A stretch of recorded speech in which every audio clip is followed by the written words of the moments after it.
Jos নুসরাতের sentimental কি যথেষ্ট sentimental করতে পারলো? কি জমলো? বাবা যাদবের পরিচালনা না ইয়াস নুসরাতের কেমিস্ট্রি? বন্ধুরা, আজকে কথা বলবো সেন্টিমেন্টাল মুভিটি নিয়ে, যেটা আমি দেখে এলাম গতকাল। তার আগে আমি মিঠুন তোমাদের সবাইকে স্বাগত জানাই তোমাদের নিজস্ব চ্যানেল মিঠুন মুভি চালুতে। ভিডিও শুরুতে গুরুজনদের জানাই আমার প্রণাম, ছোটদের জানাই আন্তরিক ভালোবাসা এবং শুভেচ্ছা। বন্ধুরা, এই মুভির যখন ট্রেলার বা গান আমি দেখেছিলাম, তখন এই মুভিটি দেখার প্রতি আমার একটা হালকা ঝোঁক ছিল। তার একটাই কারণ, পরিচালক বাবা ইয়াদব।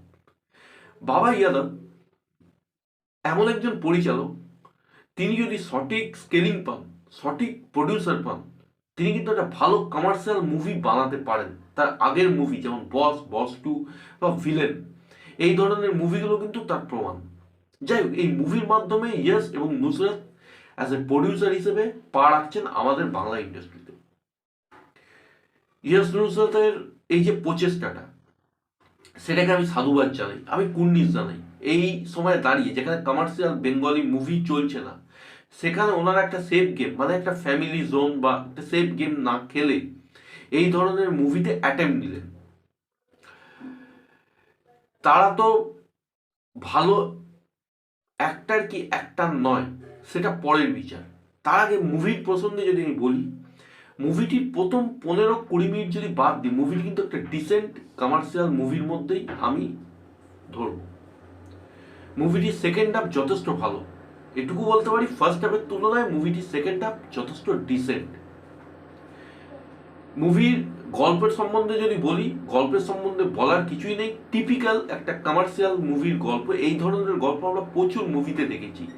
একটা গ্রাম দেখানো হয় যেখানে সমস্ত দুর্নীতিমূলক কাজকর্ম করা হয়, সেই দুর্নীতিমূলক কাজকর্মের মধ্যে মেয়ে পাচারও চলে, এবং সেই সমস্তের মাথা হচ্ছে একজন খলনায়িকা, যে ভূমিকায় অভিনয় করেছেন সায়ন্তিকা ঘোষ, যাকে একটা সময় আমরা প্রসেনজিৎ চ্যাটার্জির সঙ্গে রাজু আঙ্কেল মুভিতে দেখেছি হিরোইনের ভূমিকায়।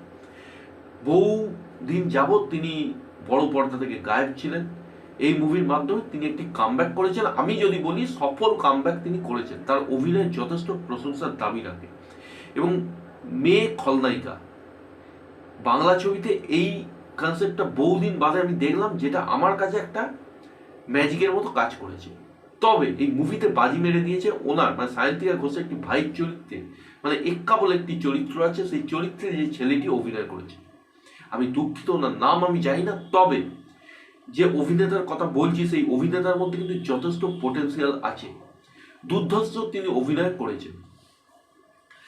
ইয়াস কমেডি দৃশ্যে খুব একটা ভালো অভিনয় করতে পারেননি, অন্তত আমার কাছে সেটুকু মনে হয়েছে। তবে বাদ বাকি দৃশ্যে আগের যে মুভিগুলোতে উনি পারফরমেন্স দিয়েছেন, তার তুলনায় অনেকটাই বেটার। নুসরাতের স্ক্রিন প্রেজেন্স যথেষ্ট ভালো, কিন্তু কিছু করার ছিল না। ইয়াস নুসরাতের কেমিস্ট্রির কথা যদি বলি, রিয়েল লাইফে তাদের কেমিস্ট্রি আমার কাছে যতটা ভালো লাগে, বড় পর্দায় সেই কেমিস্ট্রিটা কোথাও গিয়ে আমার কাছে একটা খাপছাড়া লাগে। তো ওভারঅল তাদের কেমিস্ট্রি আমার কাছে জমেনি। ইয়াসের বডি ল্যাঙ্গুয়েজ বলি, অ্যাকশন দিচ্ছে, তার এক্সপ্রেশন বলি, সমস্ত কিছুই আমার কাছে ভালো লেগেছে। মুভির অ্যাকশন দৃশ্যের কথা বলি, যথেষ্ট ভালো। স্বল্প বাজেটের মধ্যে যে ধরনের অ্যাকশন দেখানো হয়েছে, সেগুলো কিন্তু যথেষ্ট ইমপ্রেসিভ। বিজিএম ভালো। মিউজিকে কি একখান গান বানাইছে, এই গানটি যথেষ্ট এনজয়েবল, মানে আমি অন্তত এনজয় করেছি। এবং বাকি গানগুলো যথেষ্ট ভালো। এবার টেকনিক্যাল ডিপার্টমেন্টের যদি কথা বলি, ভালো। ক্যামেরার কাজ যথেষ্ট ভালো। ওভারঅল মুভির যে এক্সিকিউশন লেভেল বা মুভির যে ডিরেকশন, সেটা বাবা যাদব যথেষ্ট ভালোভাবে করেছেন। এবার মুভির গল্পের যদি কথা বলি, গল্পটা কিন্তু খুব একটা এক্সট্রাঅর্ডিনারি গল্প নয়। তবে এই মুভির গল্পের মধ্যে রোহিত শেট্টির মুভি, মানে সিংঘম সিংবা, সেই ধরনের মুভির একটা ভাইব তোমরা পেতে পারো, বা তেলেগু মুভির ভাইব পেতে পারো।